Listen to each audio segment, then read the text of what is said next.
Partie 4. Je vais me détourner. Je vais me détourner et inscrire les mots de l'adresse. Les mots de l'adresse qui sont l'unique manière de constituer encore une identité qui soit tienne, sans cloison. Tes photographies reproduites, les phrases reproduites de ton journal, avec sa ponctuation particulière. 1.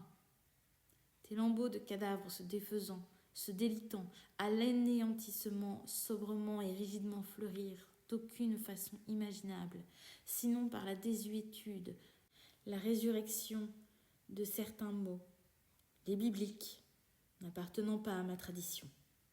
2.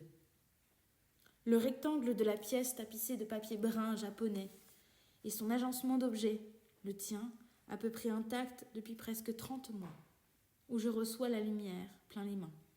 3. Ce sont 3 fois toi. 3 des irréductiblement séparés, déplacés réels de toi, perdus en une diaspora qu'unit seul ce pronom. Toi. Incapable, je suis désormais de ralentir, autrement qu'en le prononçant, les dérives divergentes des syllabes de ton nom qui, quand il n'était pas pour moi cette désignation rigide, se répétaient dans un monde possible, par la seule vertu d'une parole autour d'un corps vivant. Alix, Cléo, Roubaud. Portrait en méditation.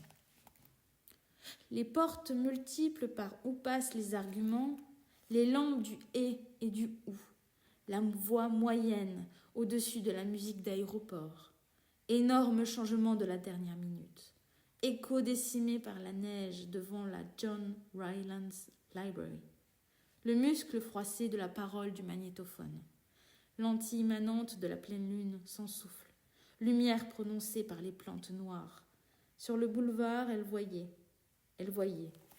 Impossible d'écrire, mariée à une morte. Pexa et hirsuta. Dante appelle hirsute ces cailloux, pris dans les vocables, et qui arrêtent le cours du vers au long de son écoulement. Comme les consonnes multiples, les silences, les exclamations.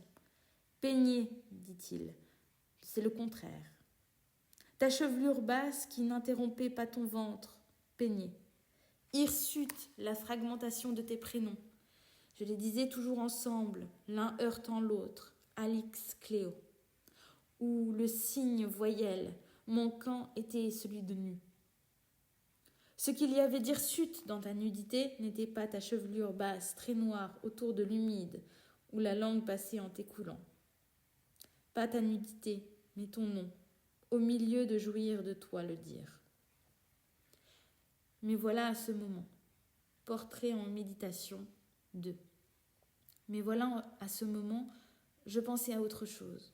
Sous les yeux de l'amour, malheureux, raté, ne parle pas, ne proteste pas, ne pense pas, transparente ou pas, belle ou négligeable, même si c'était sous la pensée du soleil. L'authenticité de l'image n'est pas niée, mais bougée. Ce qui est complète, ce qui se montre, mais maintenant le nie. L'instant de la mort chargé par l'invisible. Dire est la nostalgie de montrer. Irréductiblement exilée de ma vue, de ton image, qui, elle, ne dira plus rien. Mort. Ta mort parle vrai. Ta mort parlera toujours vrai. Ce que parle ta mort est vrai parce qu'elle parle. Certains ont pensé que la mort parlait vrai parce que la mort est vraie. D'autres que la mort ne pouvait parler vrai parce que le vrai n'a pas à faire avec la mort. Mais en réalité, la mort parle vrai dès qu'elle parle. Et on en revient à découvrir que la mort ne parle pas virtuellement, étant ce qui arrive, effective au regard de l'être, ce qui est le cas. Ni une limite, ni l'impossible dérobé dans le geste de l'appropriation répétitive, puisque je ne peux aucunement dire « c'est là ». Ta mort de ton propre aveu ne dit rien, elle montre. Quoi ? Qu'elle ne dit rien. Mais aussi qu'en montrant, elle ne peut pas non plus du même coup s'abolir. Ma mort te servira d'élucidation de la manière suivante. Tu pourras la reconnaître comme dépourvue de sens quand tu l'auras gravie, telle une marche, pour atteindre au-delà d'elle, jetant pour ainsi dire l'échelle, Je ne crois pas comprendre cela. Ta mort m'a été montrée. Voici, rien, et son envers, rien. Ni ce qui arrive, ni ce qui n'arrive pas. Tout le reste demeurant égal. Dans ce miroir circulaire, virtuel et fermé, le langage n'a pas de pouvoir. Quand ta mort sera finie, et elle finira parce qu'elle parle, quand ta mort sera finie, et elle finira, comme toute mort, comme tout, quand ta mort sera finie, je serai mort.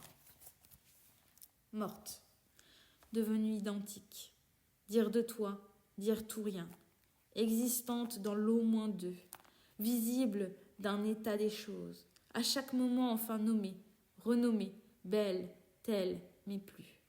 Je ne te nomme plus que comme incolore, dans le redoublement de réel qui supportait la désignation.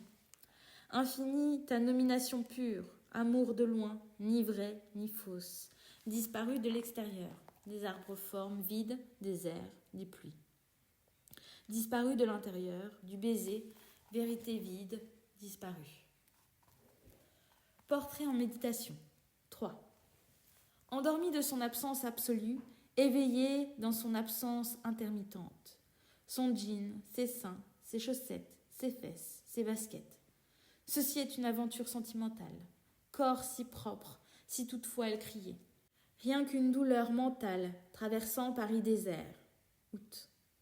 La musique, tout de suite nue, sa chemise, ses seins, son jean, ses fesses, ses chaussettes, ses baskets, blancs. Docilement, mais totalement par hasard. Dormir, jouir, parler nu, peut-être, inaudible. Portrait en méditation. 4. Laisserai voir les blancs entre les morceaux. Se terrer le plus possible, manquant de consistance, grisaille. Se taire par la photo, aphorisme. Se perdre dans le brouillard précédent. Séduire dans une langue étrangère. Surveiller ses entrées. Untries. Mettre le merveilleux dans sa poche. Construire d'objets hétéroclites. Une stratégie. Mémoire infiniment tortue. Euse. Portrait en méditation. 5.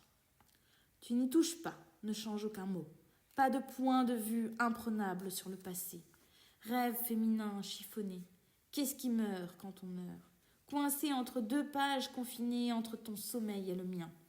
Non-contact, des vêtements moralisés. Quelle différence? Aucune, entre l'art le plus prétentieux et les couchers de soleil. La poésie du coucher de soleil, à vomir. Les configurations comptaient seules. Tout le reste fut et restera blanc.